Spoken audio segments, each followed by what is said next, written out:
Glória a Deus. Eu cumprimento a todos para a paz do Senhor e Salvador Jesus Cristo. Continua glorificando a Deus nesta noite, porque Jesus está fazendo milagre através da sua palavra. Glória a Deus. O tema que eu trago nessa noite é a parte 2, a continuação da última vez que eu preguei aqui. Diga glória a Deus. O tema é: confie em Deus, mesmo que a circunstância pareça não mudar. Repete comigo: confie em Deus, mesmo que a circunstância pareça não mudar. Vamos em Marcos capítulo 9. Confiamos em Deus, mesmo que a circunstância pareça não mudar. Diga glória a Deus. Glória a Deus. Marcos 9, 17 a 29. Marcos capítulo 9, versículo 17 a 29. Marcos capítulo 9, versículo 17 a 29. Podemos continuar? Vamos lá. Marcos 9, 17. E um da multidão respondendo disse: Mestre, trouxe-te o meu filho que tem um espírito mudo. E este, onde quer que o apanha, despedaça-o, e ele espuma, e arranja os dentes, e vai se secando. E eu disse a teus discípulos que o expulsassem, e não puderam. Que foi que esse homem fez? Ele levou o filho dele para o discípulo de Jesus Cristo, para expulsassem aquele mal, aquele demônio. Não conseguiram expulsar. Olha a resposta que Jesus deu. Verso 19. E ele, Jesus, respondendo, disse: Ó geração incrédula, até quando estarei convosco? Até quando vos sofrereis ainda? Trazendo. Jesus aqui fez perguntas. Disse que aquela geração era incrédula e disse: até quando eu estarei convosco? Porque Jesus estava ali fisicamente. Por isso que ele fez essa colocação: até quando eu vou estar convosco? Daqui a pouco eu estou subindo e vou enviar o Espírito Santo. Não vou estar com vocês mais. Não fisicamente, mas vocês têm que crer que eu vou enviar o Consolador. Por isso que ele perguntou, afirmou: geração incrédula, até quando estarei convosco? Ele não falou aqui somente com seus discípulos, que não conseguiram expulsar o demônio. Ele aproveitou ali o ensejo e falou logo com aquela multidão inteira. Deu uma bronca no discípulo, que não conseguiram expulsar o demônio, não se consagravam. Deu uma bronca na multidão como um todo, chamou de geração incrédula. E fiz mais uma pergunta, depois que ele falou geração incrédula, até quando estarei convosco? Ele fez outra pergunta: até quando eu vos sofrerei? Até quando vocês vão ficar sofrendo? Foi essa a pergunta que Jesus fez para a multidão, e para o pai do menino, e para os discípulos. Ali tinha três classes: tinha o pai do menino, a multidão e os discípulos. Ou seja, Jesus fez essa pergunta para aqueles que andavam com ele, que também eram incrédulos, direta e indiretamente eram incrédulos, porque não conseguiram expulsar um demônio. O pai do menino estava revoltado, estava incrédulo. Ali Jesus fez uma pergunta para todos: até quando vocês vão sofrer? E Jesus falou assim: trazei-me. Tipo, Jesus falou: vocês vão ver o que eu vou fazer. Mesmo vocês não acreditando, mas eu vou fazer. 20. E trouxeram-me. E quando ele o viu, quando o menino viu Jesus, logo o Espírito o agitou com violência, e caindo endemoniado por terra, revolvia-se espumando. E perguntou ao pai dele, olha o que Jesus perguntou para o pai: quanto tempo há que lhe sucede isto? Que foi que Jesus perguntou? Quanto tempo ele sofre com isso? E disse-lhe: desde a infância. O que foi que Jesus perguntou para o pai do menino? Há quanto tempo sucede isto? O que foi que o pai respondeu?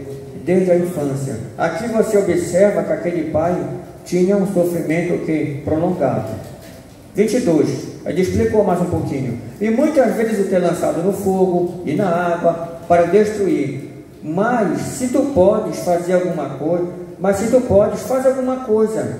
Tem compaixão de nós e ajuda-nos. E Jesus disse: se tu podes, crê. Tudo é possível ao que crê. E logo o pai do menino admitiu que estava incrédulo. E logo o pai do menino, clamando com lágrimas, disse: eu creio, Senhor, ajuda a minha incredulidade. Qual era o erro? Qual era o erro aqui que Jesus queria que ele confessasse, como a irmã falou, da humildade?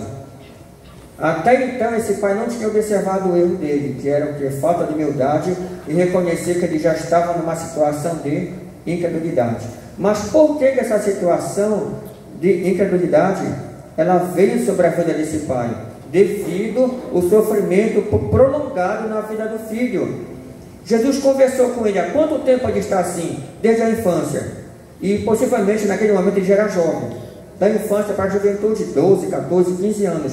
Quer dizer, ele descreveu o pai, olha, ele cai na água, ele cai no fogo, ele espuma, ele fica tonto, ele perde a lucidez. E aí, o que foi que Jesus ficou pensando? Jesus falou, traz ele, traz aqui. Aí, é nessa questão que eu quero chegar. Sofrimento prolongado gera o quê? Incredulidade. E ele próprio confessou, me ajuda na minha incredulidade. Primeiro ele foi perguntando assim, se tu pode, faz alguma coisa. Por que ele fez a pergunta para Jesus? Eu já dei a resposta aqui. Por que ele fez a pergunta para Jesus? Se tu pode, faz alguma coisa. Porque ele não acreditava mais. Ele duvidou também aqui, porque ele falou, mas Senhor, ele duvidou. Porque ele não acreditava mais no milagre. Mas por que ele não acreditava? Devido ao sofrimento prolongado que gerou a incredulidade. Tudo aqui vai dando a sequência lógica. Não é porque ele era incrédulo logo naquele momento. Aquilo ali foi construído, ele olhou aquele menino desde a infância, 5 anos, 7 anos, 2 anos, 4 anos, 6 anos, 8, 9, 10, 11, 12, 15, 16, 17 anos, sofrendo ataques, que alguns evangélicos podem dizer ataques epiléticos, porque é característico, é parecido com ataques epiléticos. Então aquele pai disse, me ajuda na minha incredulidade. Antes, se tu pode, faz alguma coisa. O que Jesus falou para ele? Se tu podes crer, tudo é possível que crer. Mas só que quando esse pai falou, se tu pode, faz alguma coisa, ele não estava retirando a autoridade de Jesus Cristo. Ele estava apenas incrédulo, ele estava assim, desesperançado. Ou seja, ele soltou uma palavra ociosa da boca. Uma palavra sem pensar, uma palavra ociosa, uma palavra fútil, uma palavra que não era para ele ter soltado, mas que qualquer ser humano, qualquer não é qualquer um não, alguns seres humanos podem falar uma palavra dessa de incredulidade. Como muitos dizem, por que Deus não tirou meu filho do mundo? Por que Deus não tirou meu filho das drogas? E Jesus fala, se tu podes crer, tudo é possível que crer. Vai fazer tua campanha de oração, clama pelo meu nome meia-noite, vai jejuar. O que foi que ele falou para o discípulo? Quando chegaram na casa, os discípulos perguntaram, mestre, por que nós não conseguimos expulsar os demônios? Essa casta de demônios só se expulsa com oração e jejum. Até o discípulo estava incrédulo. Então o sofrimento prolongado ele provoca na vida das pessoas o abandono familiar, o abandono dos filhos, da esposa, um abandona o outro, porque devido ao sofrimento prolongado as pessoas se tornam incrédulas, não acreditando mais na possibilidade da mudança. Mas eu quero fazer aqui uma semelhança entre o pai desse menino e a mulher do fluxo de sangue. Que semelhanças eu posso estabelecer entre o pai desse menino, que há muito tempo estava doente, e a mulher do fluxo de sangue? Algo em comum que eu posso achar neles: sofrimento. Esse menino, desde a infância até na sua idade juvenil, tinha esses ataques epiléticos, que a Bíblia também afirma que era demônio. Então, há muito tempo ele sofria, esse menino, e esse sofrimento recaía sobre o seu pai. Ou seja, os dois sofriam, tanto o pai quanto o filho, de maneira que o pai ficou incrédulo. Mas a mulher do fluxo de sangue também teve um sofrimento prolongado, 12 anos, indo de mal a pior. Em Marcos capítulo 5, ela gastou tudo que tinha, foi em vários médicos, indo de mal a pior. Quer dizer, qual é a semelhança entre o pai do menino e a mulher do fluxo de sangue? Ambos tiveram um sofrimento prolongado, mas teve diferença também. Ela teve a iniciativa de tocar em Jesus Cristo. Quer dizer, um sofrimento prolongado não significa você perder sua fé. Se fosse por isso, ela tinha perdido a fé.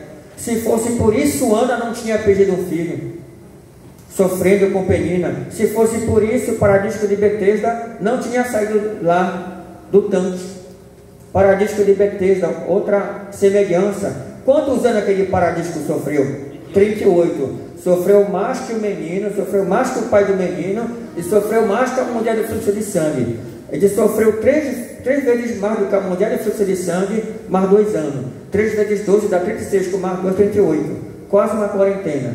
Sofreu mais do que eles dois juntos. Mas também ele estava na espera do quê? Do milagre. Se você observar a história desse paralítico, João capítulo 5, o anjo descia, ninguém levava ele até o tanque, mas ele estava firme na rocha.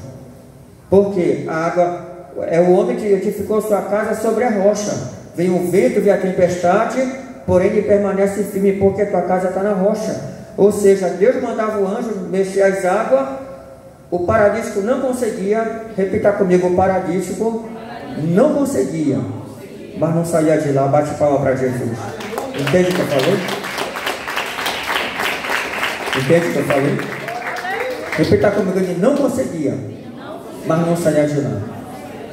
Aqui que foi a diferença. E para provar que eu estou falando, Jesus foi só para ele. Por quê? Porque o sofrimento dele era mais prolongado que dos outros, e ele estava numa situação desfavorável, mas não saía de lá. Ou seja, o anjo não conseguiu ir até ele e dar a cura para ele. E as pessoas que lá estavam eram pessoas gananciosas, porque individualistas, porque só pensavam na sua própria cura, mas não pensavam na cura do outro. E Jesus foi lá e tocou nele.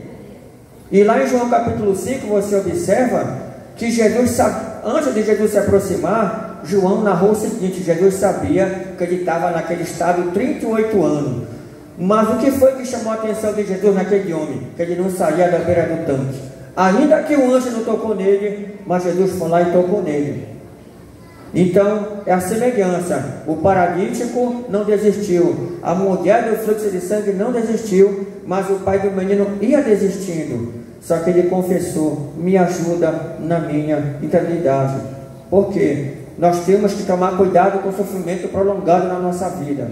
O que é um sofrimento prolongado na nossa vida? Uma enfermidade, no caso do paralítico, um filho doente, no caso do menino epilético, ou uma doença propriamente dita, como eu já te falei, no próprio corpo, com a mulher de fluxo de sangue. E aquela mulher tinha um impedimento ali da doença, que era: ela não podia tocar no corpo de Jesus. Por quê? Porque Levítico capítulo 15, versículo 25 a 27, mulher com fluxo de sangue prolongado não poderia ter convivência social, não poderia fazer ritual religioso, estava impura. Onde ela sentasse ficava impuro, e quem tocasse nela estava impuro. Em outras palavras, Jesus não podia tocar nela, nem ela podia tocar nele. Ela tocou em Jesus nas vestes. Quer dizer, ela estava com impedimento. Eu não posso tocar em Jesus, ele não pode tocar em mim, porque a lei judaica proíbe. Então eu vou tocar nas vestes dele, porque a lei judaica falou que eu não posso tocar nele, mas não disse que eu não posso tocar na veste. E antes dela tocar nele, ela raciocinou: se eu tão somente tocar nele, não, nas suas vestes, ficarei curada. E ele se admirou daquele, por isso que ele perguntou: quem me tocou? Quem me tocou? Até cuidado ela teve para tocar nas vestes dele. Então, sofrimento prolongado não significa que você vai desfavorecer, que você vai ficar desesperançado. Como Jesus falou: vigiai e orai, porque não sabia o dia nem a hora. O que é vigiar? É não deixar o sofrimento prolongado tirar a nossa fé, a nossa paz, a nossa esperança. Porque está escrito em Romanos: a tribulação produz a paciência, a experiência, a esperança. E a esperança foi derramada em nosso coração pelo Espírito Santo que nos foi dado, entendeu? É isso, tá? Então eu espero ter de alguma forma contribuído. Bate palma para Jesus. Vamos receber, irmão.